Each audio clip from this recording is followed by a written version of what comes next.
Okay, so tonight we're here to talk about why it's not our fault we get fat.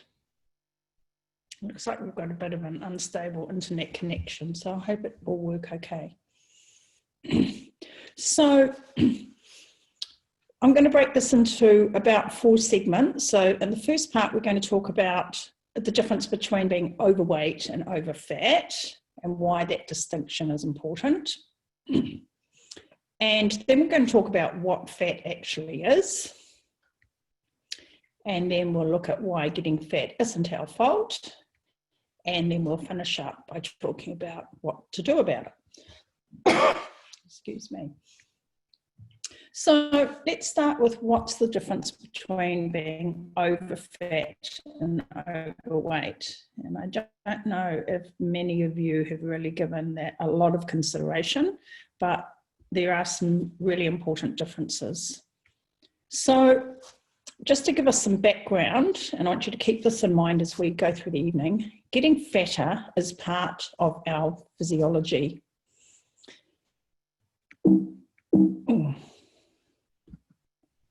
It's been a survival mechanism for humans since, for the last 2 or 3 million years. And without the ability to get fat, we would have long died out as a species. So it's been very important.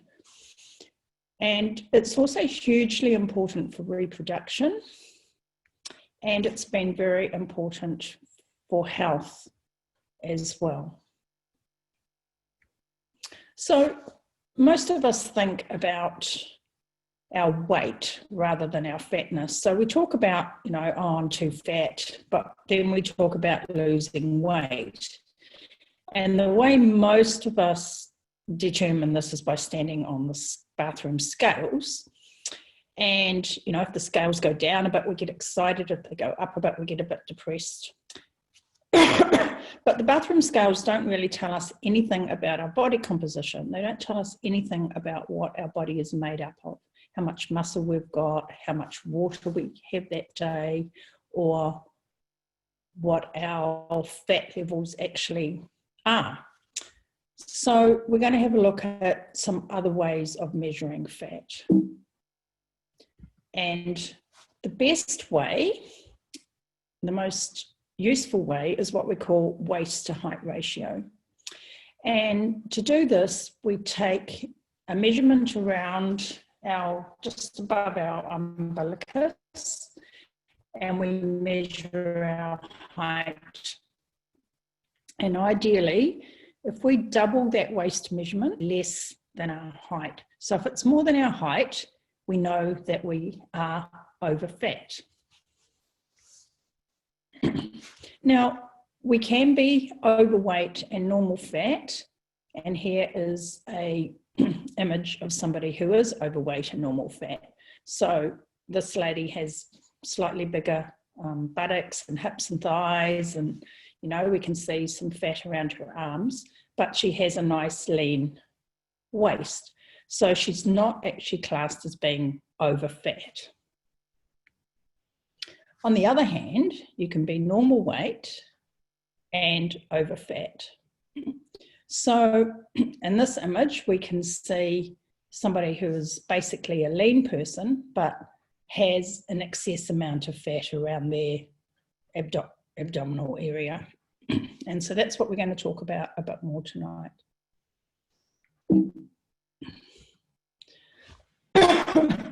Now, when we talk about this, there are a couple of things we need to keep in mind. So we're talking about the general population, but there are always outliers. So about 5% of people can be obese, but they can be metabolically healthy. So they can be overfat and overweight, but they can have perfectly good health. And by the same token, about another 5% can be really skinny and lean and look absolutely amazing in the bikini, and they're very metabolically unhealthy. So those are some of the outliers that we have when we consider this.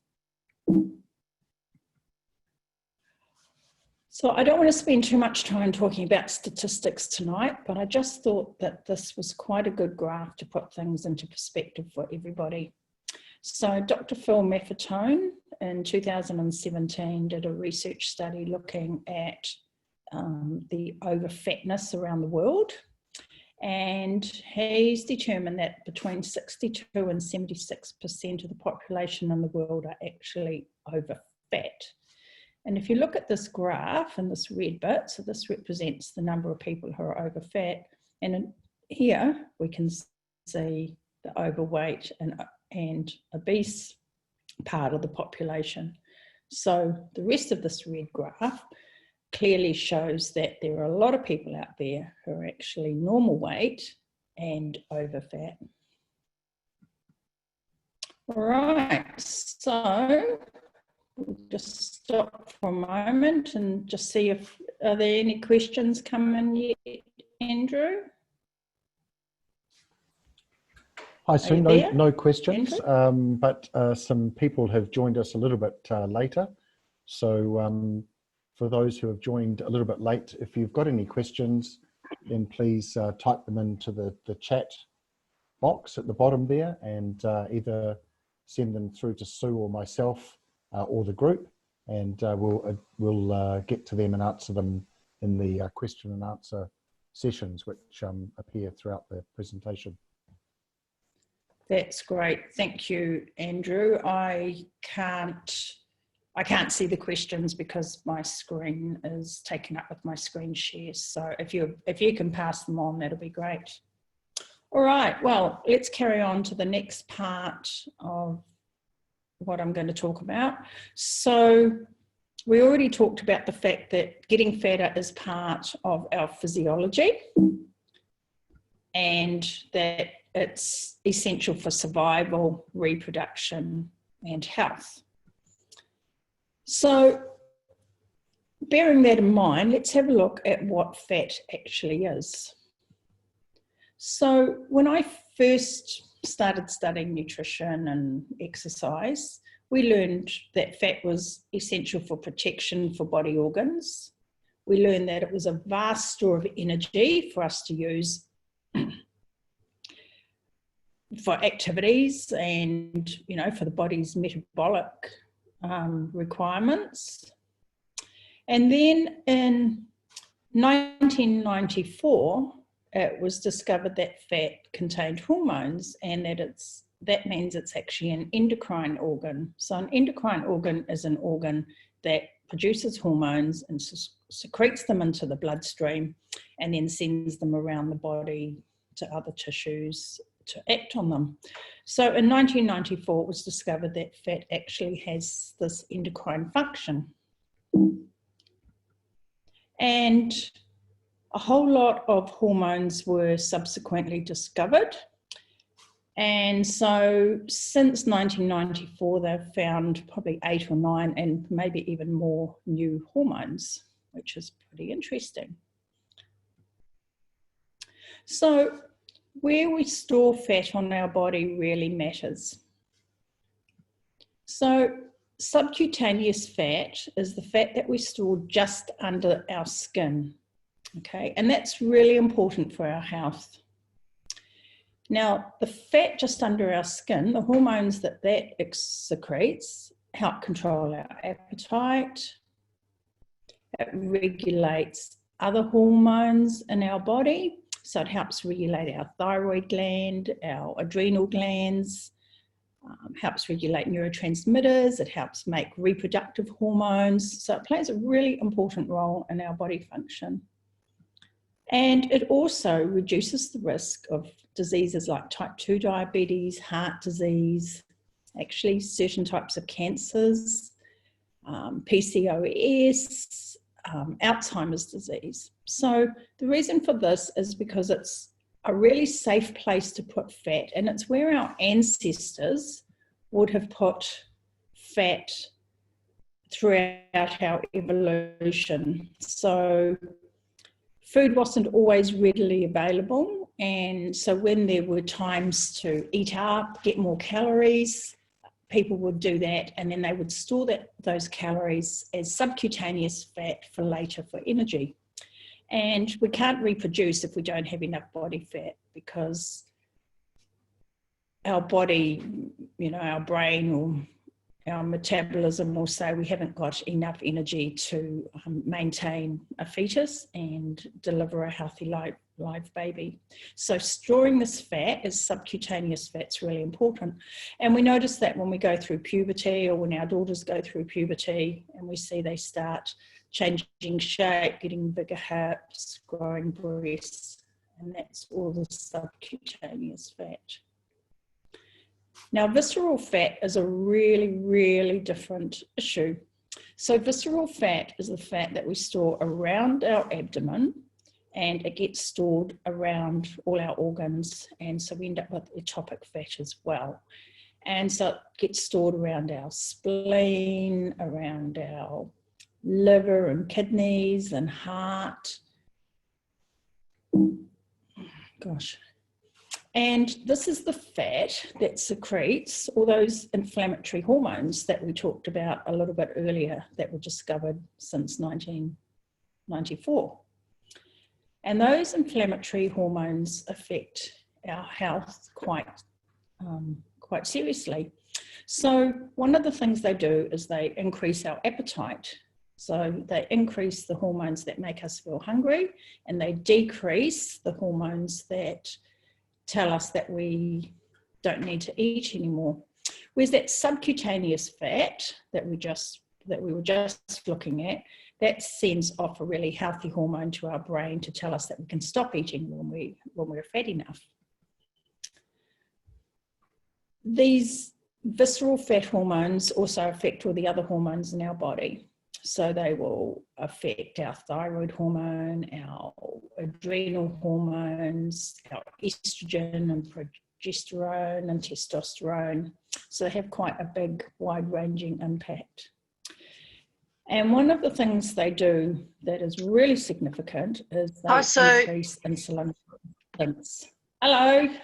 Janet here. Who's that? Janet. Hello, Janet. How are you? I'm good, thanks. Sorry to interrupt. I've just got on. Carry on. That's all right.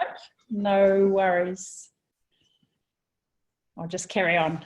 Okay, so then we have insulin. So these hormones also increase, or this fat also increases insulin resistance and affects our body's ability to recognize the signals from insulin, which we'll talk about shortly. And these are also very pro-inflammatory. So, sorry, I lost my train of thought there for a moment. All right, so these hormones are also very pro-inflammatory. So they're sending out inflammatory markers around our body. And this is a low-grade inflammation. But again, it goes to all our tissues, and kind of wreaks a bit of havoc in our body. It probably sets up a bit of an immune system reaction, so we might end up with some white blood cells responding to this inflammation, and depending on you as an individual, depends how bad it is and what happens. And so, of course, this whole cascade sets us up and increases our risk for chronic disease. And those chronic diseases are the diseases of civilization that we have all sort of grown to become accustomed to, especially over the last 50 or 60 years.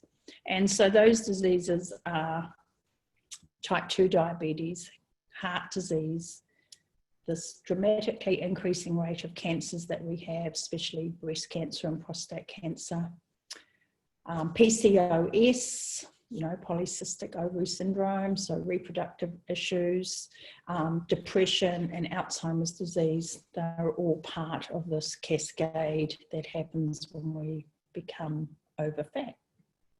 All right, we'll take another little pause and see if there are any questions yet. Anyone got any questions?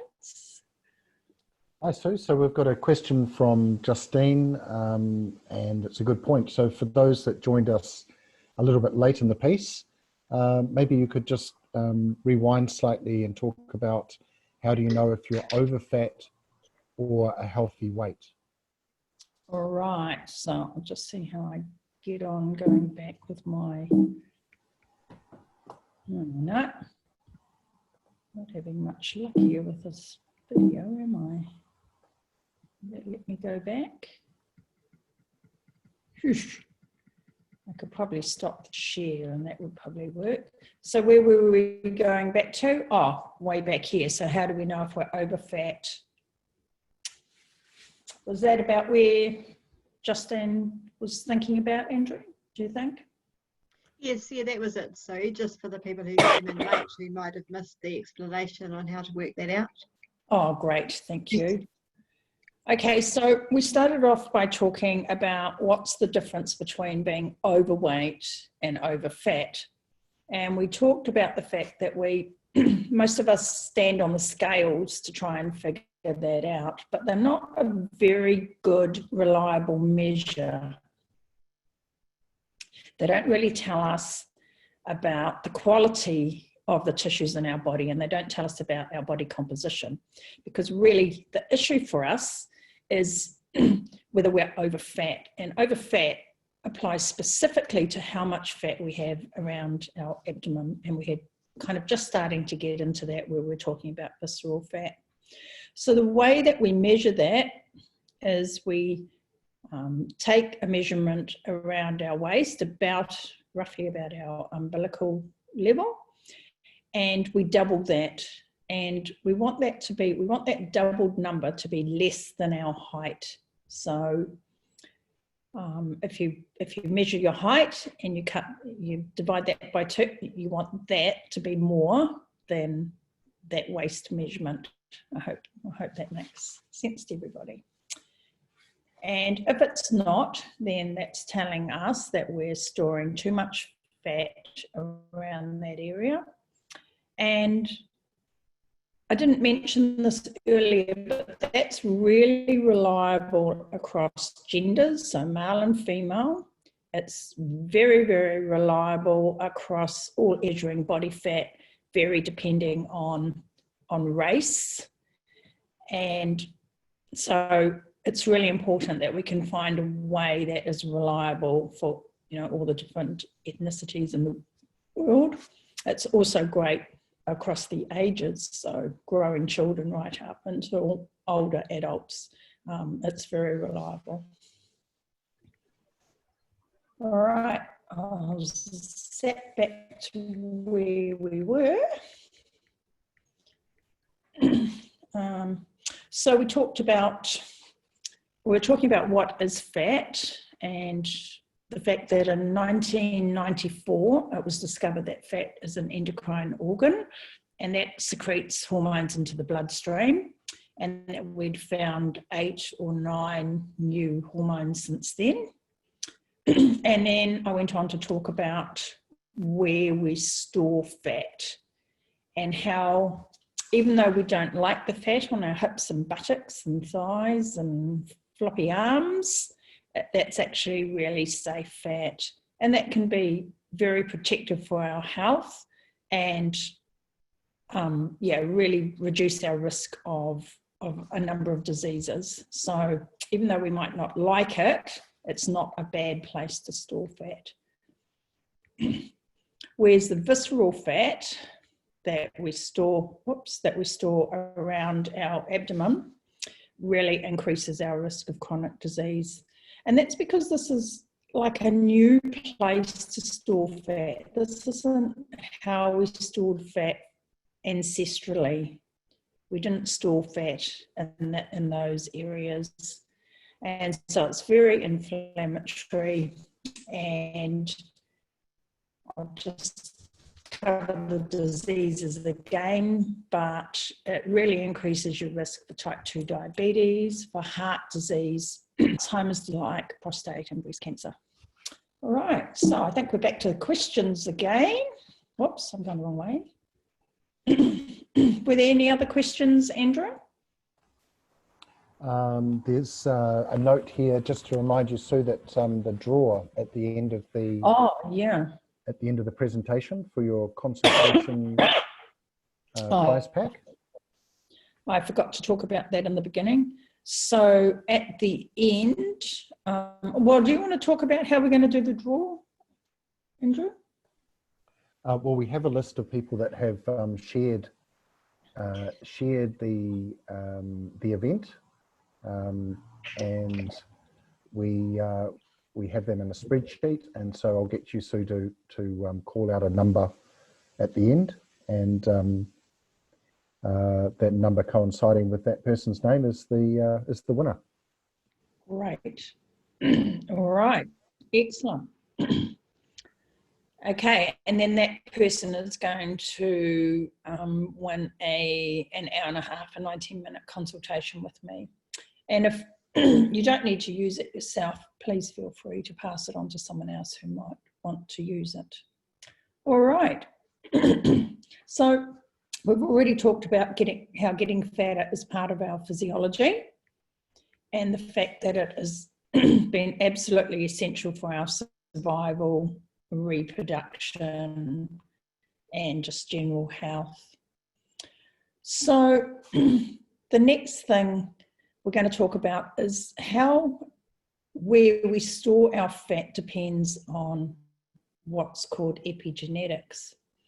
So we all will have heard about DNA and genes, and there's a lot of talk about being genetically susceptible to diseases. So, things run in your family, cardiovascular disease runs in your family, or diabetes runs in the family, or breast cancer runs in the family. And so that's your genetic vulnerability. And then your genetics depends on what happens in your environment. So your genes get turned on and off, and they need a trigger to turn them on and off. And that trigger comes from your environment.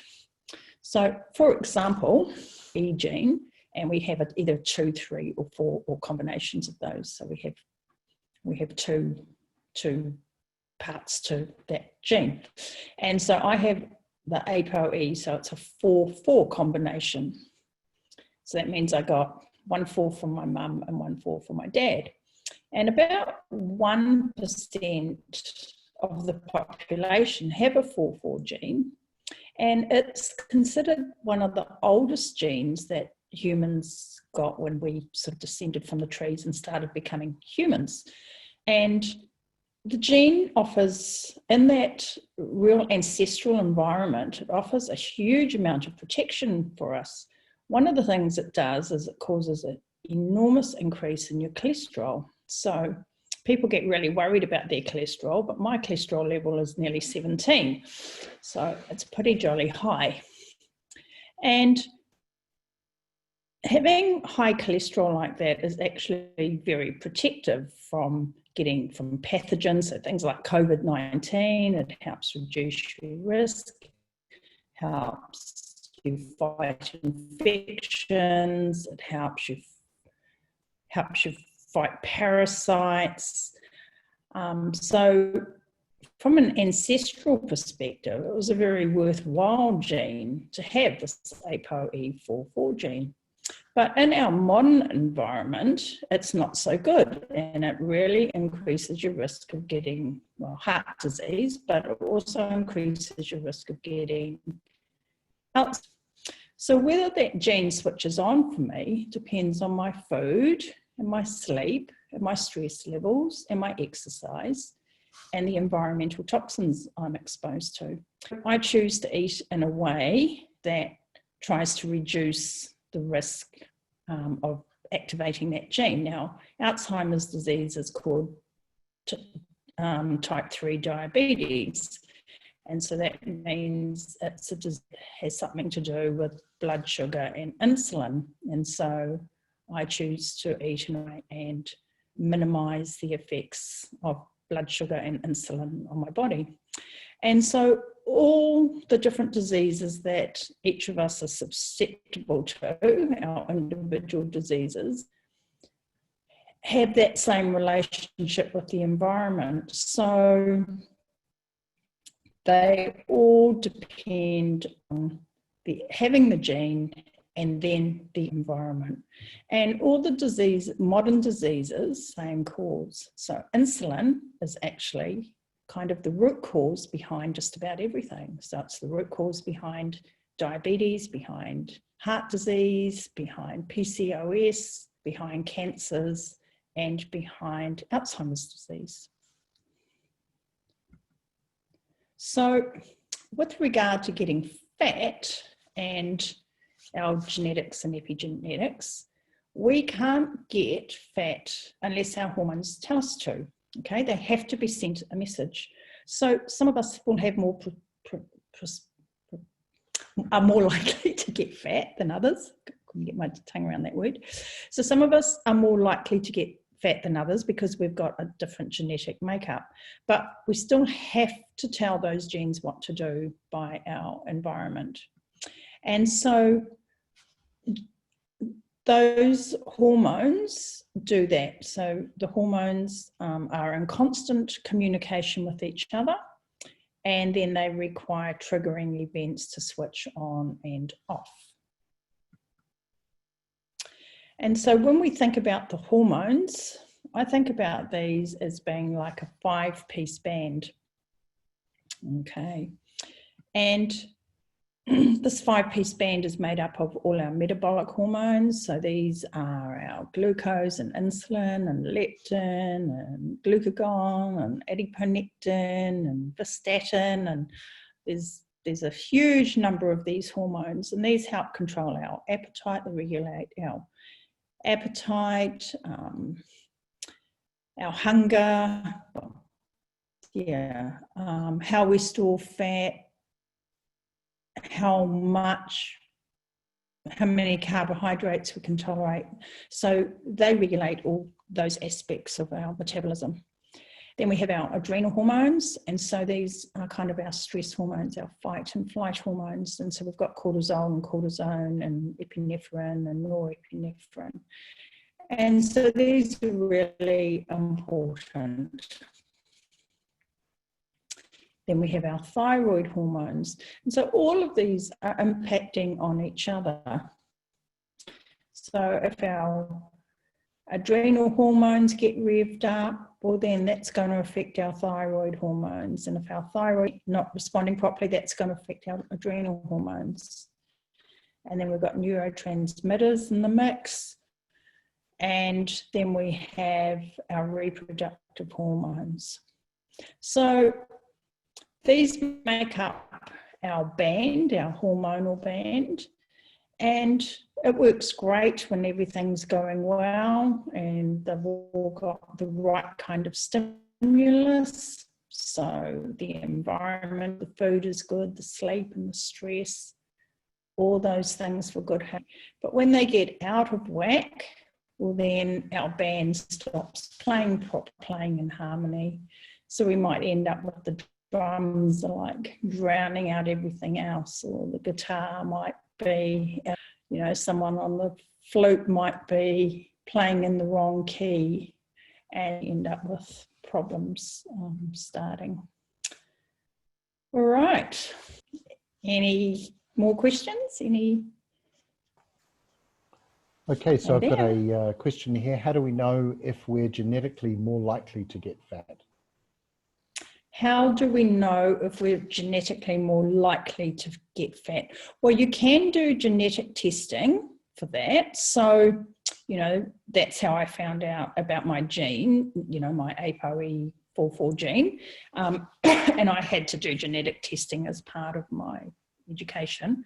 So I'm not sure, that I would have bothered worrying about it aside from that. But the other way we can find out is have a look at our blood tests. So our blood actually tells us quite a lot, and it tells us a lot about our health rather than just about our disease. And there are a few markers on our blood tests that tell us whether we are likely to be storing fat as abdominal fat or as visceral fat. And so there's a combination of markers. So HbA1c, most people are probably familiar with that. That's the test the doctor does sort of for diabetes. So that measures your average of your blood sugars over about a 12-week period. And so that sort of gives you a basic or a very general idea about what your blood sugar is doing. But more important than that is measuring your actual glucose and your insulin.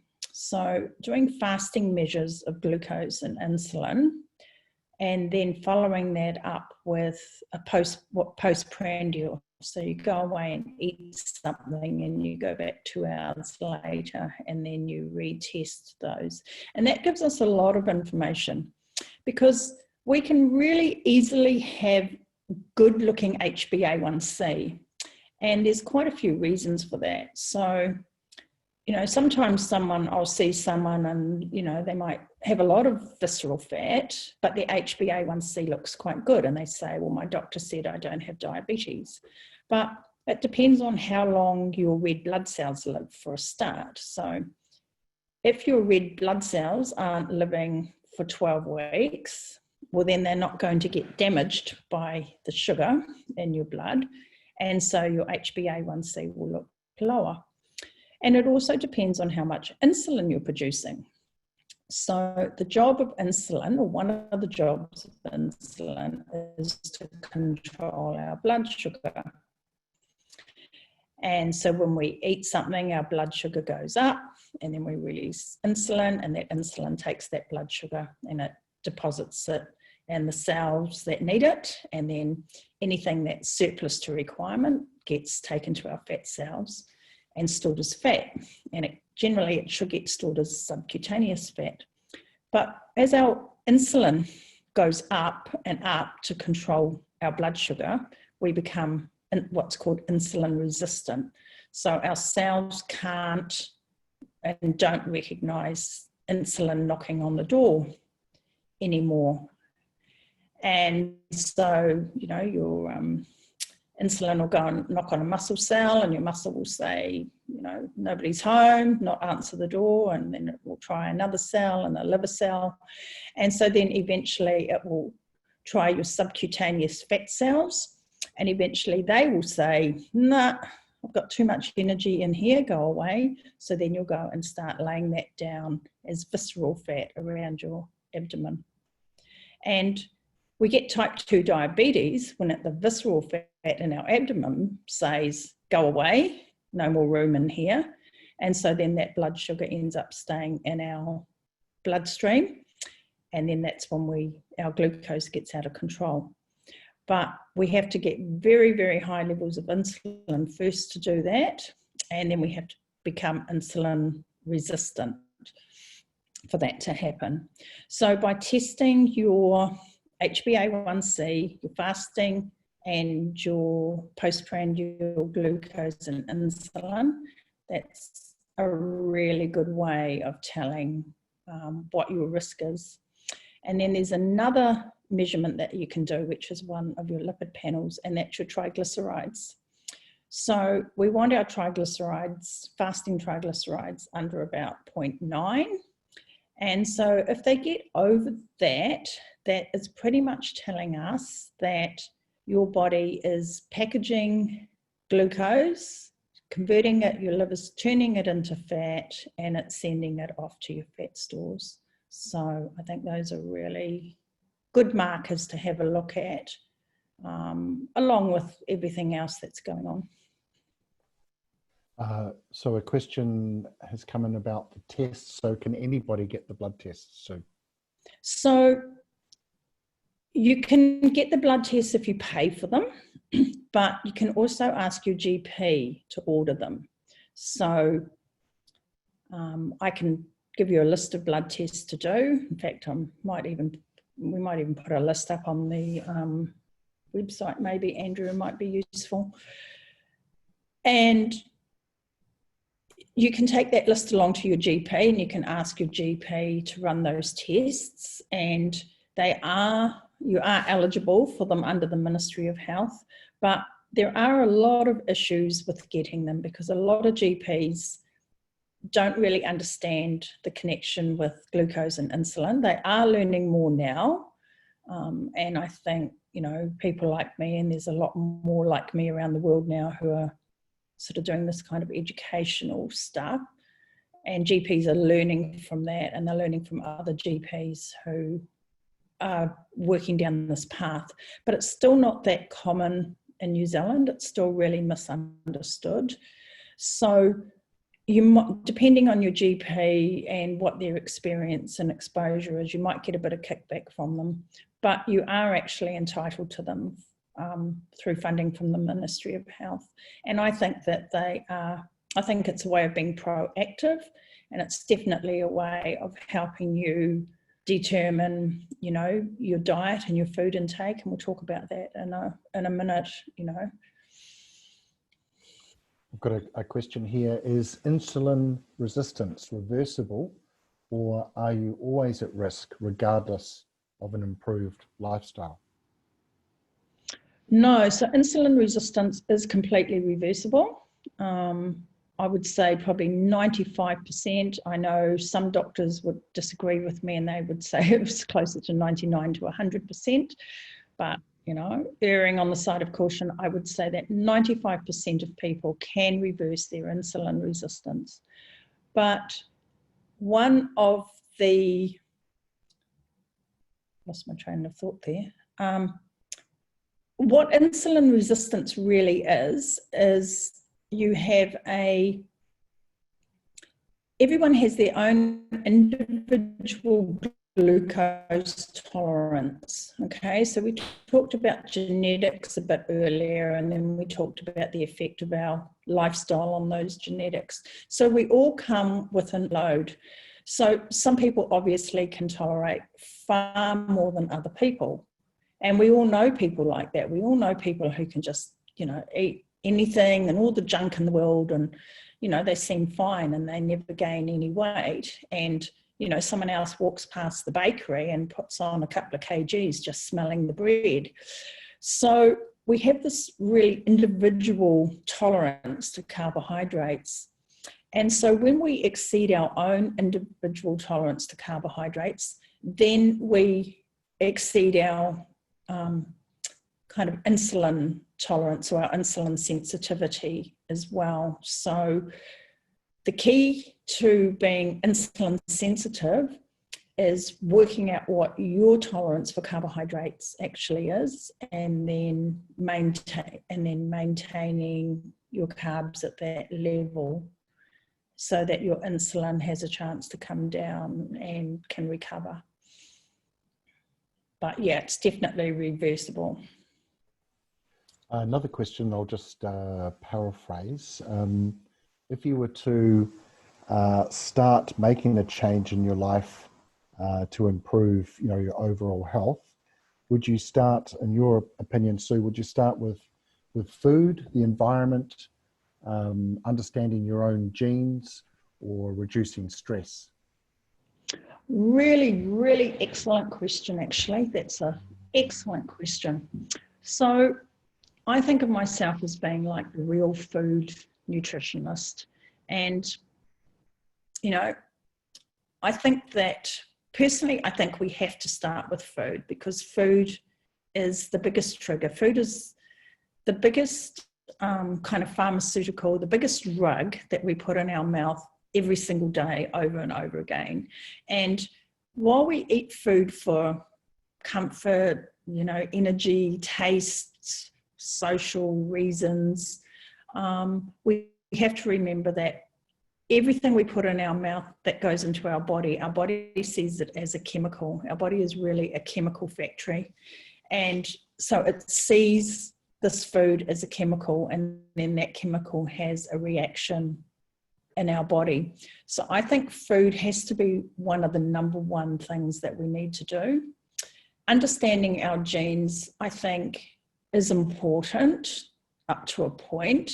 I mean, knowing that if you've got a family risk of heart disease or Alzheimer's or diabetes, then you already know that you've got a greater risk of being insulin resistance and having hyperinsulinemia, because that's the underlying cause of all those diseases. Even breast cancer, you know, you may have the breast cancer gene, but what really drives it and stimulates it is insulin resistance.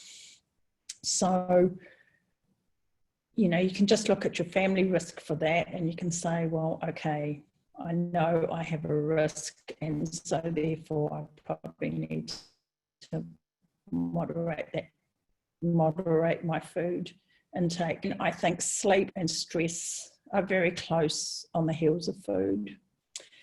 Now, some people do have much more vulnerability to genetic, you know, to toxins in the environment and things like that, but probably quite a small number compared with the number who react negatively to our food.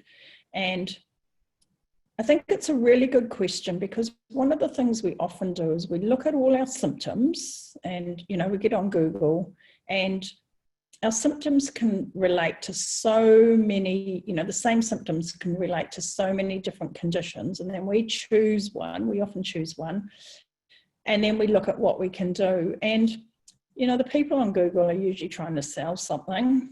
And so there'll be herbs and supplements and all sorts of things that you can take.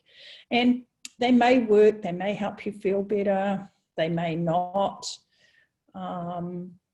You may have diagnosed yourself properly, you may not have. So I think those things should be kind of the last thing on your list. And the first thing to do is try and get your food right, your sleep right, and your stress right. And then using those blood tests that we talked about, we can expand them out a bit, and we can have a look at your nutrient balance. So we can see, you know, are you getting enough protein? Are you using your protein properly? Have you got enough bile? You know, are you digesting your food properly? Have you got enough stomach acid? Is that really low? And that's common, especially as we get older. You know, what's your vitamin status like? What's your vitamin B12 and B6 and B5 and D and all those things? What are your iron levels like? What are your inflammatory markers like? You know, have you got this low-grade inflammation going on in your body all the time that's just kind of making you feel fatigued? And, you know, that's all going to react on all those hormones that we talked about. And then those hormones talk to each other, and then, you know, you have this cascade kind of going on.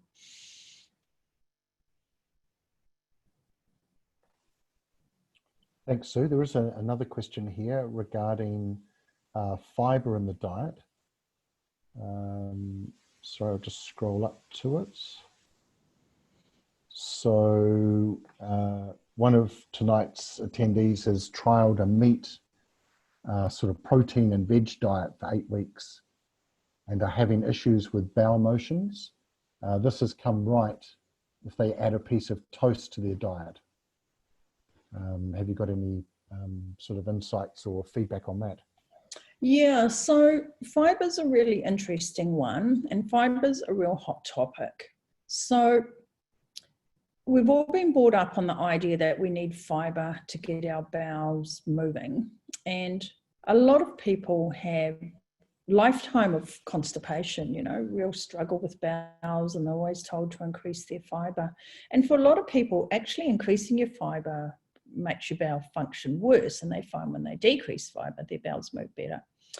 And there's also this idea that we need sort of like 25 grams or something of fiber a day, but there's absolutely not one shred of evidence, research evidence out there that actually supports it. It's a bit like drinking 8 glasses of water a day. It's sort of become a bit of an urban myth. So when you go from, you know, sort of a standard Western diet, a typical diet that we have, it's absolutely full of bits of fiber. So, you know, I don't know what diet you've come from or anything, but if you're eating, you know, if you've been eating breakfast cereals, if you've been eating muesli bars, all those things, they all have kind of added fiber put into them. So when you switch from that to a, sort of a meat-based, sort of more, maybe keto carnivore or, low carb, meat-based, vegetable-based diet, there's going to be quite a bit of change in your bowel and your gut function. And some people find that, they adapt really quickly, and other people find it takes them, might take them, up to 4 months or so to adapt. And of course, as we get older as well, our bowels tend to get a bit slower and more sluggish, and we don't have as many digestive enzymes, and we don't have as much hydrochloric acid, so it makes it a bit harder to sort of digest and have those bowel motions. But the other point I want to make about a diet, that is sort of like a carnivore heavy diet, or, a meat and veggie diet, is that meat breaks down to virtually nothing. So there's no real residue from meat. So the idea that you have to have a bowel motion every day may not be relevant on that kind of diet. It may be that, the meat is breaking down, there's so little residue that you might not actually have the need to have a bowel motion for a couple of days. So it depends whether that bowel motion is strained and, hard and difficult to pass. That's when there is a concern, not so much if you're not having one every day. But, if you're feeling uncomfortable and you feel like you want to have a bowel motion but you can't, well then yes, that is constipation. So yeah, a piece of toast might do it for you. I do sometimes suggest using some psyllium husks in a glass of water or something like that. Doesn't taste that great, but that can help. Yeah, so it's an interesting subject. Thank you, Sue. Another question is around inflammation. So you mentioned inflammation, but what's the connection between inflammation and disease? Could you recap on that? Okay, that's a real big one.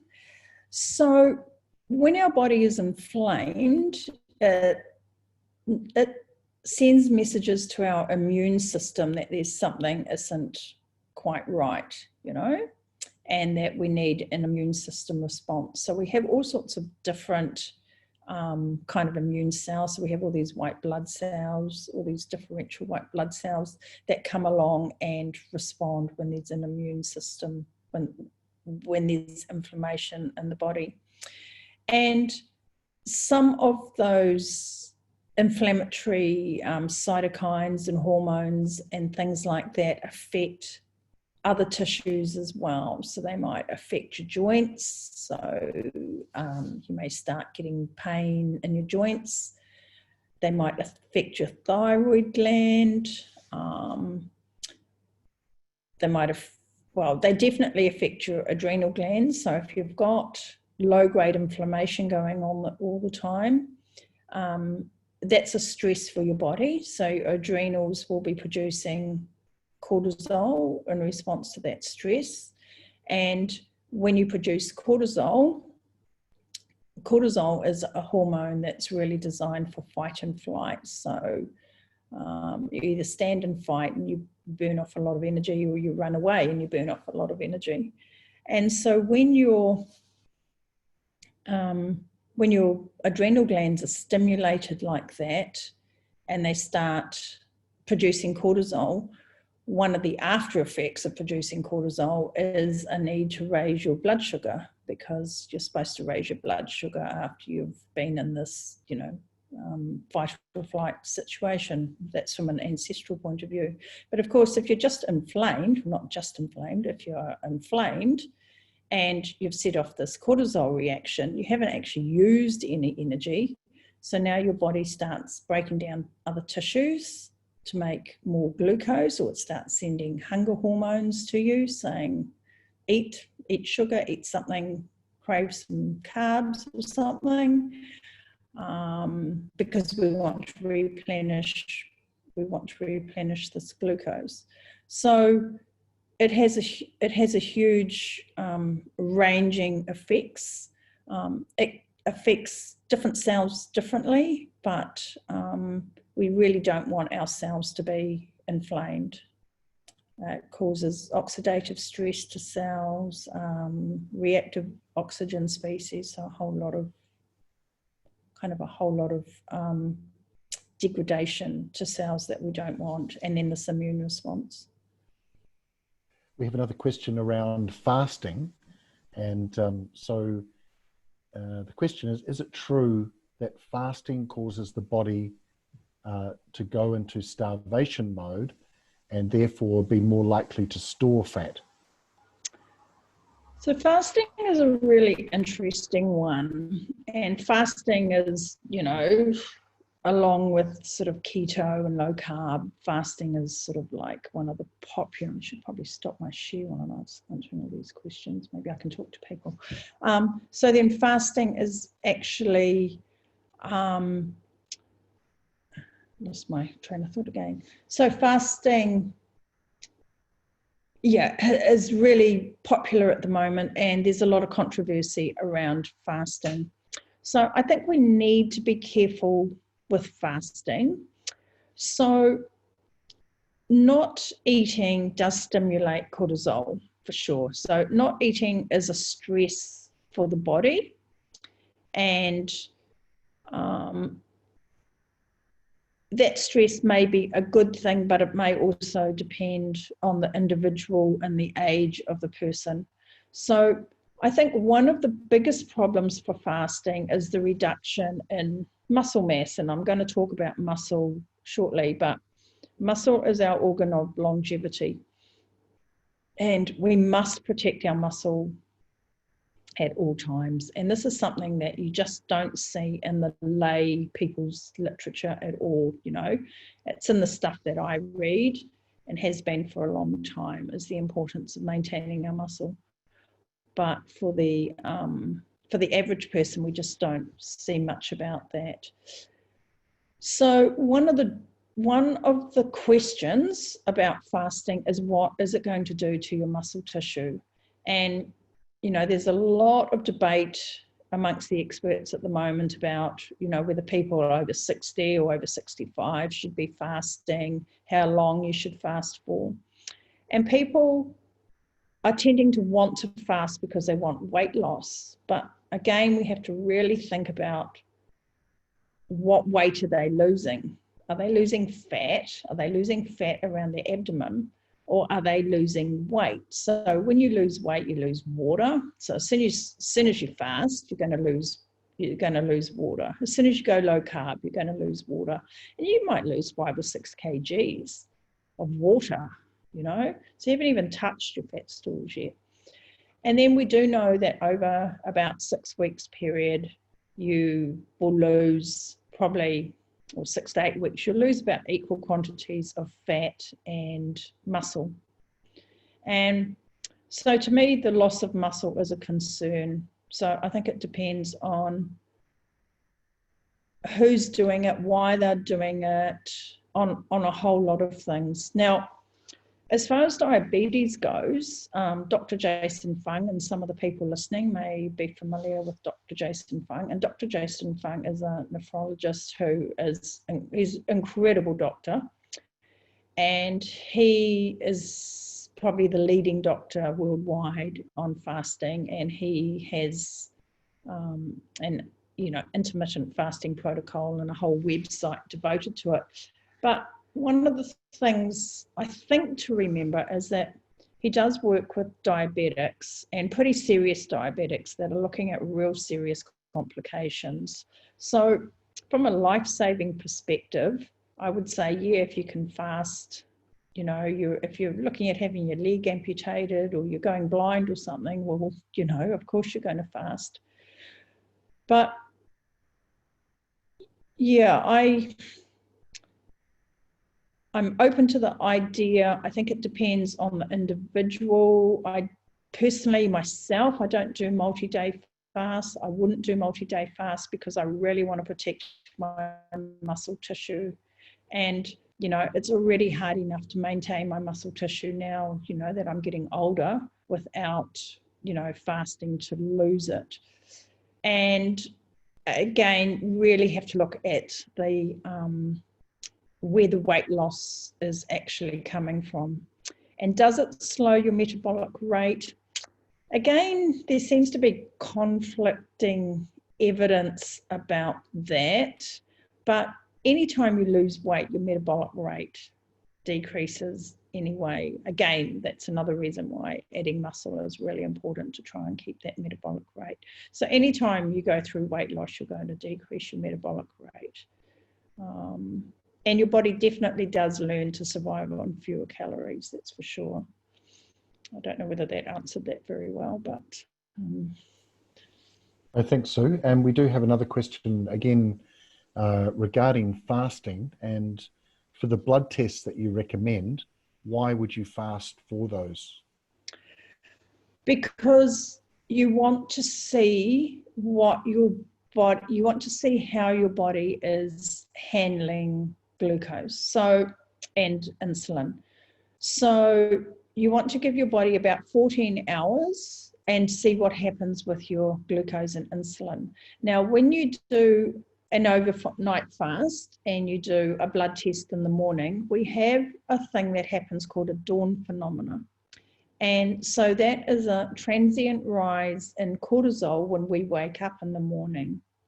And when that happens, that increases our blood glucose. So we have to take that into account when we do a fasting glucose test, but our insulin should still be really low. We want to have a really, really low basal rate of insulin. Now, if we do that test and our basal rate of insulin is high, then we've probably got insulin resistance. So that's one of the reasons why we want to do it fasting. And then I follow it up by, so there's a glucose tolerance test you can do, and there's quite a lot of research around that, and it's probably a reasonably good test, but it's probably a bit yucky to do. So I do my own version, and this is really for information for my clients. So they do the 14 hours fasting. We look at their glucose and their insulin, and then excuse me, and then we send them off to eat what they would normally eat at that time of the day, whether it was breakfast or lunch or whatever. So you say, go away and eat your normal meal, wait for 2 hours and go and repeat. And I want you to repeat the glucose, the insulin, and the triglycerides test. And that gives us a pretty good idea of how they're handling the actual food that is in their environment that they're eating. So we might find that their glucose has come back down to normal, but their insulin might still be really high, or might be massively high, which is often what I see. And their triglycerides might have really, really shot up. So then we know that the composition of that meal didn't really suit that person. That tells us that, hey, you know, you might not be able to handle that much, that many carbohydrates in that meal. Alternatively, we might see really good levels of glucose and insulin and triglycerides, and so then we can say, hey, that meal really, really suited you quite well, and that's a good way for you to eat.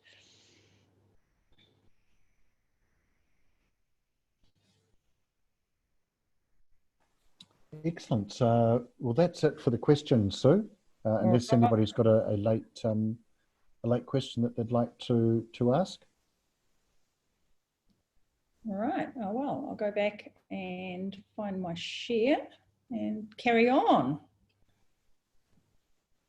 Okay. All right. So great questions. Really excellent questions. Thank you, everybody. Okay. So, whoops. Okay. So now we're going to talk about what we can do about it. So we've talked to some extent about why we get fat. We've talked about what it is. We've talked about why where we store it is important, why subcutaneous fat is healthy, even though we might not like it. Visceral fat is sick fat, and we really don't want it. And it contributes to disease and chronic disease. And then we've talked about why it happens and It happens because our hormones are telling it to happen, and then all sorts of things are telling our hormones what to tell our fat to do. So now we're going to talk about what we can do about it. And I touched on this a little bit in the questions about our muscle. So I think taking care of our muscle has to be our number one priority. And one of the, we're always talking about being fat, wanting to get rid of fat, but almost everybody in the world, so many people are really under-muscled. And if we did something about taking care of our muscle, that would help with the over-fat issue that we have. So I said muscle is our organ of longevity. It's the largest organ in our body. And just like our fat, it has endocrine functions. So that means that it releases hormones, it releases all these kind of peptides that get sent out into the bloodstream and communicate with our fat tissue, communicate with our liver, they communicate with our pancreas, and they communicate with our brain. So making sure that we've got really good quality muscle is important. Now, that doesn't mean you have to go to the gym and start bodybuilding or whatever, but you do need to do some resistance training in order to look after your muscle. And muscle is a sink. It's a metabolic sink for the energy that comes into our body. I'm not sure what I had for my next slide. Oh, I'll go back a wee bit and I'll talk about that. So one of the questions earlier was, well, I'm not sure if it was a question or if I started talking, about glucose and glucose disposal. So when we consume glucose, when we eat carbohydrates, and all carbohydrates have glucose, so have sugar, they all break down to sugar in the body. So anything that's not a plant food, or anything that's not an animal food rather, okay, so anything that's not meat or fat has carbohydrates in it. So that's just a real easy way to think about it. So when we eat this glucose and it starts circulating around our body, we take it to the tissues that need it. So our red blood cells need glucose, our brain needs glucose, our liver needs glucose, our muscles need glucose. Now, what happens with muscle is we store about 500 grams of glucose in our muscle. So it's stored in long chains, so it's called glycogen. So if you ever see the term muscle glycogen, it's just really referring to the glucose that we store in our muscles. And so we store about 500 grams of glycogen in our muscles. And the problem with that, well, the good thing about that lion or tiger or whatever is chasing us, the problem with that is only our muscles can use that. So if they don't use that up, then that means that with the food that we take in, that's 500 grams of glucose that we can't store anywhere else. That's 500 extra grams of glucose that will be circulating around in our bloodstream. Now, hopefully nobody's eating that much in a day, but anyway, it's a really important point that our muscles are our sink for getting rid of that glucose. And that's why athletes, especially young athletes who do tons and tons of training, can get away and eat, what did Michael Whitley? Ridiculous. And that's because he's just burning it up all day. But if we're sedentary, we're not emptying our muscles of that glycogen. And so we're really doing ourselves quite a disservice in terms of utilizing carbohydrates. Anyway, to carry on. So what we really want to do is what's called muscle protein synthesis. So muscle protein synthesis is really making new muscle. Now, again, I'm not talking about getting big, bulky muscles like a bodybuilder. I'm talking about the turnover of protein in our muscles. So protein is everything in our body. Our body is made up of protein. I mean, every function in our body depends on protein, everything. All our hormones, you know, our blood, our digestive enzymes. I mean, everything depends on protein, and protein send messengers as well. Is we want to maintain our muscle protein, and so we want to. So every day we turn over, I think it's something like 225 grams of new protein every day in our muscles, and we need to replace that. So making sure that we get enough protein in our diet is really important. And over the years, there's been a whole lot of concentration on our diet, on fat and on carbohydrates, and all these arguments about low fat, low carb, high carb. And protein has been ignored. But protein is an essential macronutrient. And the reason that it's essential is because it contains amino acids that we have to get from our food. We can't get them from anywhere else. So there's 20 or 21 amino acids, and 9 of those we have to get out of our food. And if we don't get them out of our food, we're going to die. And it's as simple as that. So they come from protein, and they come from plant proteins, and they also come from animal proteins. Now, if you want to learn a bit more about plant and animal proteins, go and check out the videos that we've got on the Healthy New Zealand site, because I've got, I'm not sure how many, 3 or 4 videos, I think, Andrew, on protein. And I've got another one coming up soon. Hopefully I'll get it recorded this week, about how to work out how much protein you need. But there's a ton of videos there and a ton of information where I delve quite deeply into protein, what it does, why we need it, and the best sources.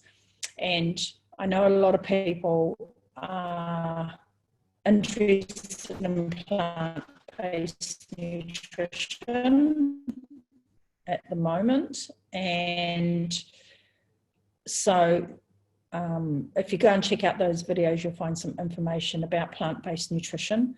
But my personal perspective is, if you can eat animal, if without,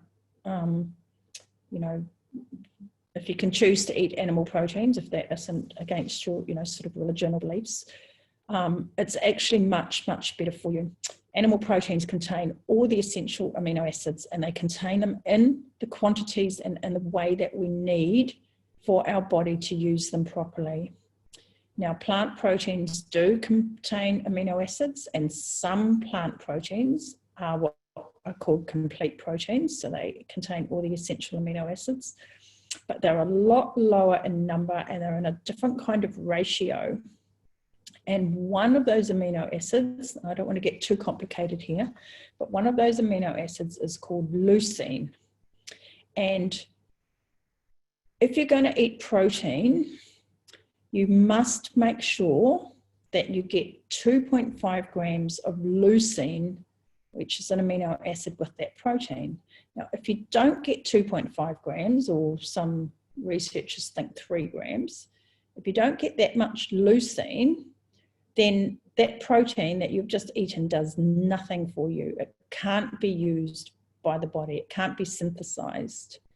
There's certain amino acid level triggers that you need for the amino acids to do their job.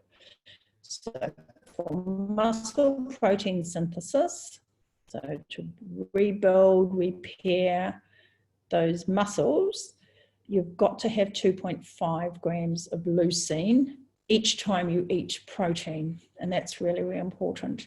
And then other organs will require, have different amino acids that are essential for them, and they have a different amount of triggering, a different quantity to trigger their synthesis. So your neurotransmitters need tyrosine and tryptophan, and your gut needs certain amino acids, and your bones and joints need other amino acids. So it's really important it's really important that you get the right kind of quantities in. And I just think, you know, if you can eat animal foods, and you know, again, I'm very respectful of the issues around animal welfare and the environment, but if you can eat animal foods, that is going to be the best for your health in terms of amino acids. But if you can't, and if you don't want to, and if you want to eat plant proteins, you can do it. You've got to mix and match them, and I would suggest that you take branched chain amino acids as a supplement if you do that. So the next thing that we need to do for our proteins, we've got to eat enough protein, and to get 2.5 or 3 grams of leucine per meal means that we need to take in a minimum of 30 grams of protein, and probably people like Dr. Lehman, Professor Lehman, and Dr. Stuart Phillips, who are protein experts, they recommend probably closer to 40, and Dr. Phillips probably recommends about 50 grams of protein. Now that doesn't mean it's 50 grams of meat, okay? So for every 100 to 120 grams of meat, you're going to get about 30 grams of protein. One egg's got about 7 grams of protein. So you're going to need to eat 4 eggs. If you're going to just use eggs, you're going to have to eat 4 eggs to get that 30 grams of protein. So it's really important to understand the difference between the quantity of the food and how much protein is in it. All right, so then we need to exercise our muscles, and resistance training maintain our muscles, our strength and our mass. And I know people don't like it. Women really don't like it. They're always scared they're going to get big and bulky. And trust me, I've spent my whole life trying to get big and bulky, and it's not that easy. For most of us women, if we want to get big and bulky, we're going to have to take anabolic steroids. But getting strong and having strong muscles is really, really important. Now, I know a lot of people like doing cardio and getting on, you know, either running or biking or getting on the cardio machines at the gym because they feel like they're going to burn calories and that's good for their heart. And you will burn some calories, and it is good for your heart. But if you had to make a choice between resistance training and cardio, resistance training is the most important thing that you can do. And yeah, for all those reasons that we've been talking about. So that's the first step. Take care of that muscle. If you go away with nothing else from tonight, I really want you to go away thinking about, I've got to look after my muscle, and especially as we get older, because you know, when people get cancer and they die, they don't really die from the cancer. They die from the loss of muscle that they get, you know. They get frail and weak. And, yeah, muscle is just so important for our survival when we get sick and older. So to work out your protein requirements, on the website, we actually have a little guide to figuring out how much protein you need each day. And it does depend, it does depend to some extent on your age, you know, it depends on your kind of ideal body weight. So, you know, if you're carrying a few extra kgs, you probably want to think about what your weight should be rather than what it actually is in terms of working it out. And there are kind of age requirements. So when you're younger, you can get away with less because you have this huge hormonal drive. So you've got growth hormone and all these other hormones that are driving your growth and development, and so protein isn't quite as essential. But once you get into your 20s, 25, 30, then concentrating on protein in your diet is hugely important. And as we get older, our need for protein increases. So when you're in your 30s, you might be able to get away with, say, 1.2 or 1.4 grams per kilogram of your ideal body weight. You know, at my age, I'm looking at eating 2 grams per kilogram of body weight, and maybe I may even eat a bit more than 2 grams per kg of body weight. And, you know, as we get older, that's really, really important. And partly because it's harder for us to make new protein, partly because our digestion decreases, so it's a bit harder to actually extract that protein from our food. All right, so the second thing, so the second step on my list of things to do, and this isn't an exclusive list, but, you know, it's just an initial start. So the second step is manage our insulin production, okay? And we talked earlier about the fact that insulin is really important for controlling our blood glucose. Now, it has more jobs than that. It's really important. It's anabolic.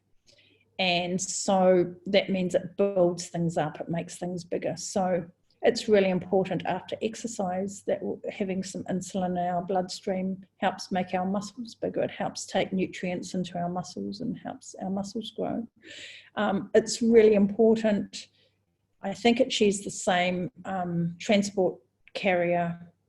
I think insulin opens the same transport carrier for glucose as it does for vitamin C. So having enough insulin helps you get enough vitamin C into your cells. So we certainly don't want to have no insulin.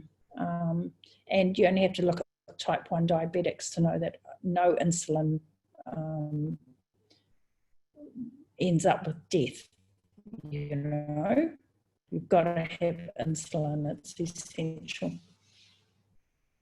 But for the purposes tonight, we're going to think about insulin controlling our blood glucose, like we talked about earlier, and how when our blood glucose gets too high and when we become insulin gets way too high.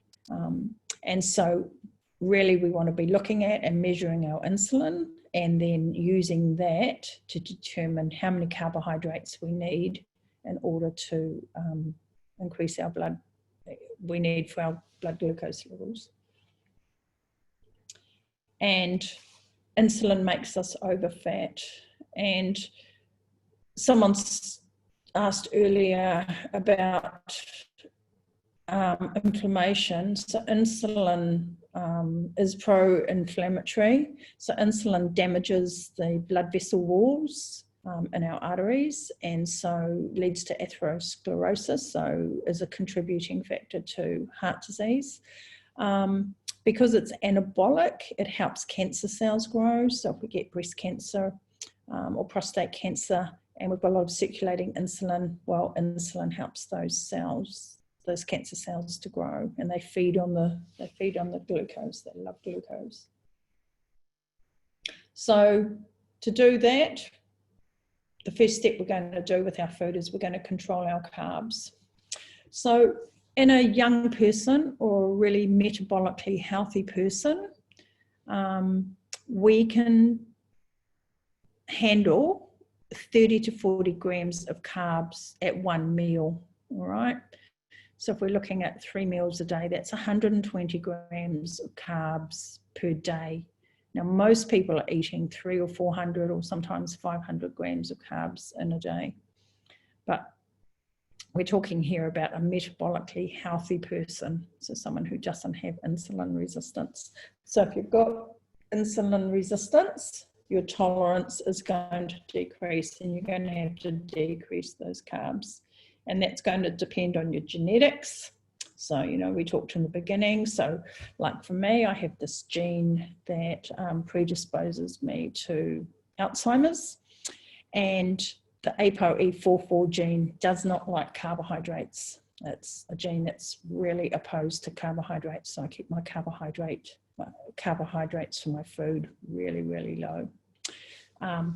Age, so our ability to tolerate carbohydrates decreases with age, and then it decreases with certain health conditions as well, and also with a sedentary lifestyle. So the more active you are, the more carbs you can tolerate.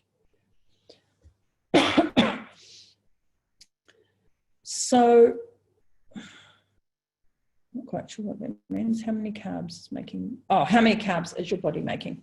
Oh, so I wanted to talk a little bit about low carb and cortisol and those kind of topics. So carbohydrates are not an essential macronutrient. So we look at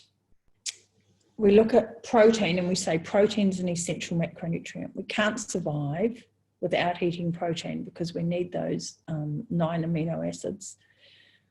Fat is also an essential macronutrient because we have essential fatty acids that we must consume, and we won't survive if we don't eat those. But there's no requirement, there's no minimum requirement for carbohydrates. We could never eat another carbohydrate in the whole of our life, and that wouldn't actually be a problem. And some of you might be thinking, well, what about our red blood cells that need glucose? What about our brain? What about, other tissues that like to use glucose? And so the reason that it's not a problem is, if you remember back to the beginning when we talked about our ancestors and how we're programmed to respond to the food the way we do now, not all our ancestors had access to carbohydrates all the time. Some of them had very limited access to carbohydrates, and some of them were just very short seasons. So they had to be able to survive without carbohydrates. Now, other cultures, other people's ancestors had greater access to carbohydrates, and they probably have a greater tolerance to eating carbohydrates than, say, perhaps my ancestors do. So the way that we manage those red blood cells and that blood sugar and what have you is through a process called gluconeogenesis. So gluconeogenesis means making new glucose. So gluco stands for glucose, neo for new, and genesis is for making. So our body makes its own glucose from protein. And this is really, really important point to understand, because when we're talking about protein, if our body is making glucose from protein, well then it's breaking down our muscle, it's breaking down our gut lining, it's breaking down our neurotransmitters to turn it into glucose. So if we're not replenishing that protein, those things are kind of being destroyed, and so many people have brain fog and depression, and so many people have digestive issues, and then we've already talked about having low muscle mass. So that's another reason to really support that protein. So for every 100 grams of protein that we eat, now that again, that's not 100 grams piece of chicken. That would be more like 300 grams or 350 grams of chicken, say. But for every 100 grams of actual protein that we eat, we make 60 grams of glucose, all right? So if you take someone like me who's eating probably 180 to 200 grams of protein every day, that I'm making 160 grams of glucose. And we looked before at what our glucose tolerance was in a metabolically healthy person, and we said 30 to 40 grams per meal, and that's 120 grams of glucose. So we can see our body is really, really clever, and it just kind of does this stuff for us. And this gluconeogenesis is trickling along in the background all the time. So my body will be making 120 grams of glucose regardless of how many carbs I eat. So if I add in another 300 or 400 grams of carbs on top, I'm starting to really overload my system and my insulin sensitivity, my ability to control glucose. A bad night's sleep. So, a question I like to ask people is how many calories are in a bad night's sleep? So we talked about cortisol earlier and about that fight or flight and how cortisol will raise your blood sugar. So when we do those blood tests in the morning, we can see that you might have a bit of a spike in your blood sugars, and that could be that dawn effect from cortisol. So if we don't sleep at all well, our cortisol, it's a stress hormone. Not sleeping is a stress, and our cortisol will be increased, and we are going to make sugar. And we're going to make that sugar from our protein. So we're going to break down protein, and that's a calorie in our body, and that sugar is going to get dealt with, and that's going to get converted to body fat if we don't need it, if it ends up being an excess calories. And the same is with stress. If you're feeling stressed, you have that same cortisol response, so we're making more sugar, and because we're not able to run away and burn the energy, we just start storing it as body fat. And that body fat is the body fat that we put on around our visceral fat and around our abdominal area. It's not the subcutaneous fat. All right, getting towards the end. You guys are doing well if you're still hanging in here with me. Okay, so I just want to very quickly touch on fats and oils, and we'll probably do another one. If people are interested, we'll do another one of these in a month or something, and we can look at some other topics, and fats and oils might be one good topic to look at. So here's a question for you. What contains the most saturated fat? Olive oil or red meat? Have a think about that. All right, I'll tell you the answer at the end for those who don't already know. So there's this huge issue about fats, and don't eat saturated fats, and fats are bad, and fats will raise your cholesterol, and don't eat animals because they're full of saturated fat. Well, every single food that contains fat contains saturated fat. All right, so even blueberries contain saturated fat. I think the only food, and I might be wrong, but I'm pretty sure the only food that doesn't have fat in it is sucrose, which is like table sugar. So every food that has fat has all the fat: saturated fat, monounsaturated fat, and the polyunsaturated fats, omega-3s and omega-6s. So it doesn't matter what you're eating, you're going to have saturated fat in that food. And one of the problems that we have at the moment are the too many omega-6s. So there's this huge shift away from eating animal fats and from eating, steak and, pork and things like that. So in answer to that, I'll see if I can go back. So in answer to my question back here, what contains the most fat? The olive oil contains more saturated fat than the beef steak does, all right? And beef steak has more monounsaturated fat in it than it's got saturated fat. And we get told to eat olive oil because it's really high in monounsaturated fat, and that's good for us. So if that's the case, so is beef steak. Anyway, let's move on. So we currently have too many omega-6s in our diet. And I was looking at the food guidelines the other day, and I can't believe, every time I read them, it does my head in. And they said exchange butter for margarine or oils, canola oil.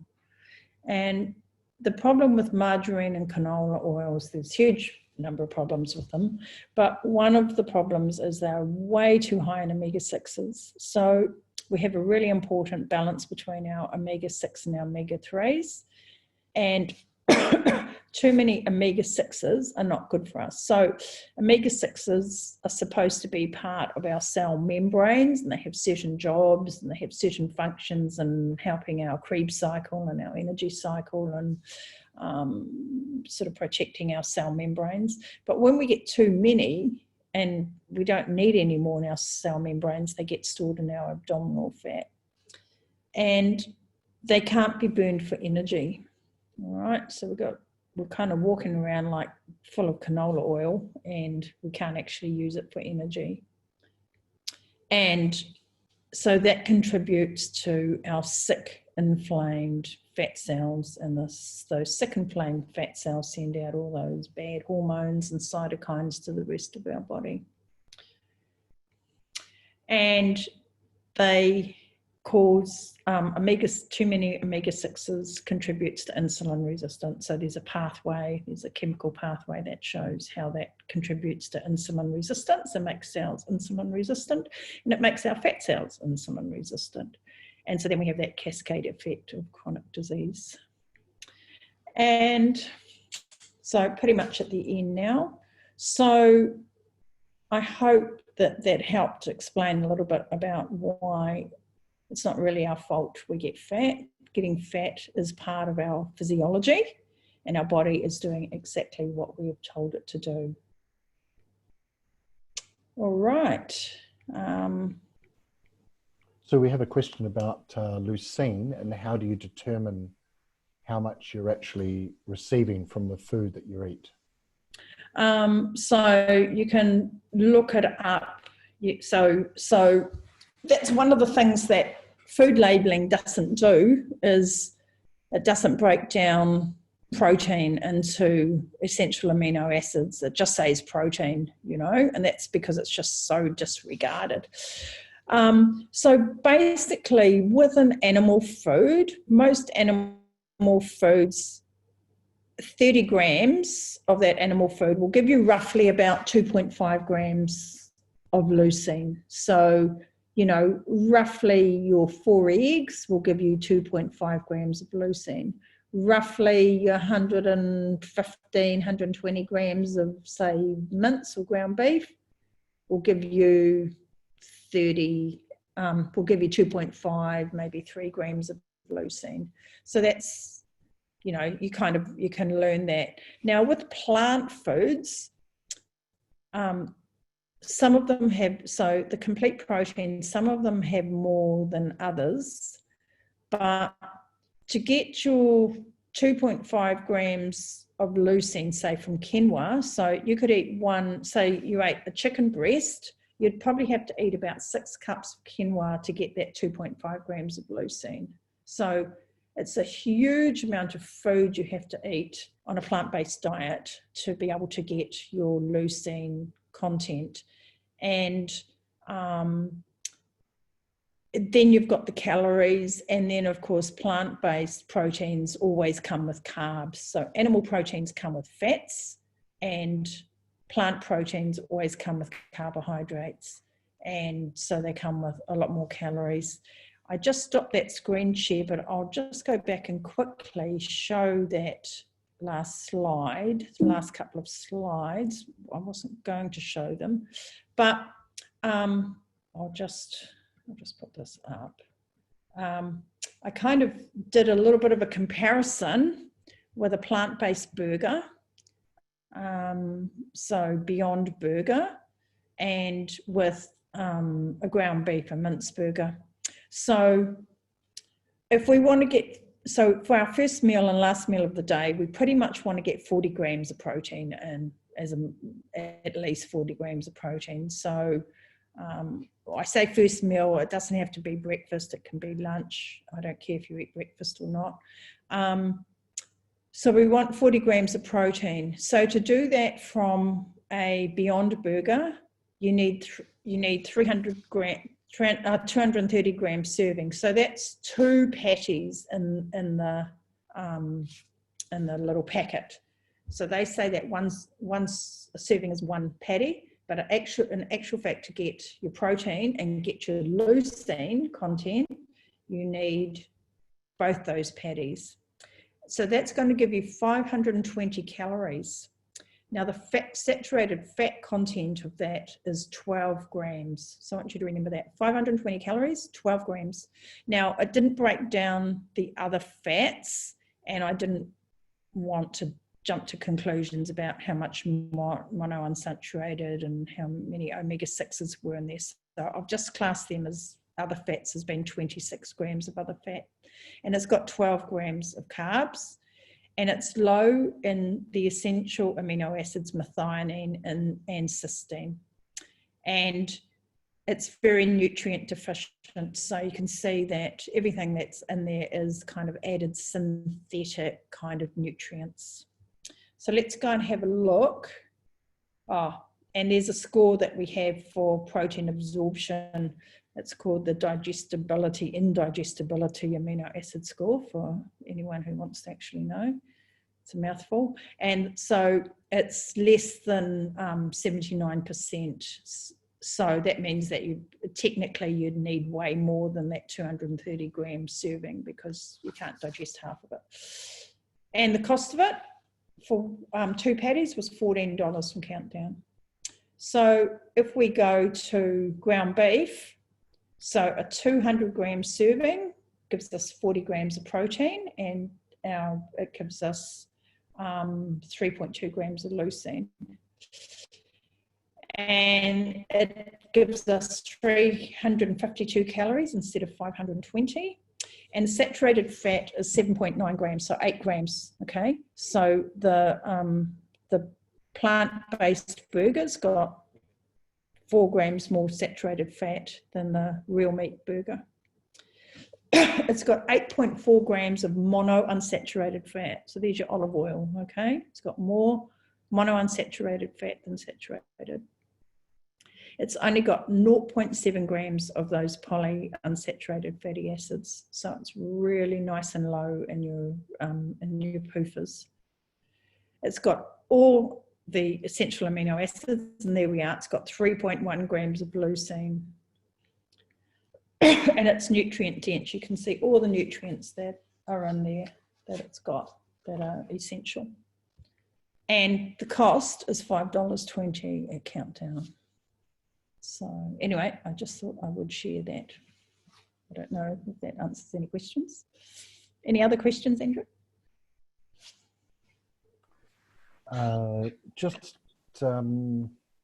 think we've answered, there was a question around the amount of protein that you're recommending, whether that's per day or per meal. And I believe it's, you just clarified that it's per meal.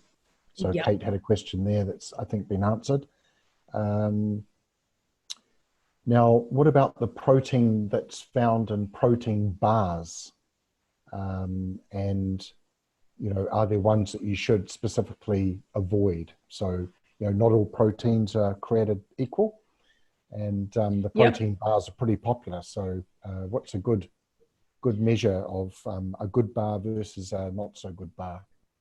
Well, you want a bar that's going to provide you with at least 20 grams of protein, and I would say a whey protein or whey isolate protein bar is probably your best, because whey protein is really high in branched chain amino acids, and it's really very digestible and absorbable. So I'd say go for whey protein bar. And you can get plant-based protein bars as well, but you've just got those same considerations. The biggest problem with protein bars, and I do use them myself sometimes, you know, that handy for those emergencies and things, but the biggest problem with them is the amount of PUFAs in them, and those omega-6 fatty acids. And also they tend to be really full of synthetic kind of chemicals and things. So I would say just try and find a really good bar that's got whey protein or whey isolates protein in it, and try and stay away maybe from soy bars. Excellent, thanks, Sue. Well, that's all the questions. Would you like to do the prize draw now? Oh yeah, excellent. All right, so I have to come up with a number. Yeah, I'll give you, I need a number between 1 and 15. All right, I'll go number 9. Okay, 1 moment. 7, 8, 9. I've got Stephanie Goodhair. Oh, great. Excellent. Well done. So Stephanie will be in touch. Sure. Excellent, Sue. Well, I'll let you wrap up for the evening, and Right. just remind everybody of your website address. Oh, yep. So my website address, what's that? Susan Birch at susanbirch.co.nz. So if you want to have a look at any of those videos that I've got, if you haven't already done that, please go along. And we've also got some really good expert interviews with a lot of people. So a lot of international experts. So looking at protein, we've got a couple with protein. We've got Ben Bickman talking about insulin. We've got Zoe Harcum talking about the food guidelines. We've got a future post yet. We've got Chris Kenobi talking about omega-6 oils. We've got Phil Maffetone talking about being over fat. So that's probably a really good one to have a look at after tonight's conversation. I've got one coming up with the Fat Emperor, who is Ivor Cummings, who's an expert in cholesterol, and as part of the Irish Heart Foundation. So he's a great guy to listen to. So yeah, some really good interviews, and I've got a few more coming up in the future. So I've got a couple with some ladies who are hormone experts. So really look forward to sharing those with everybody.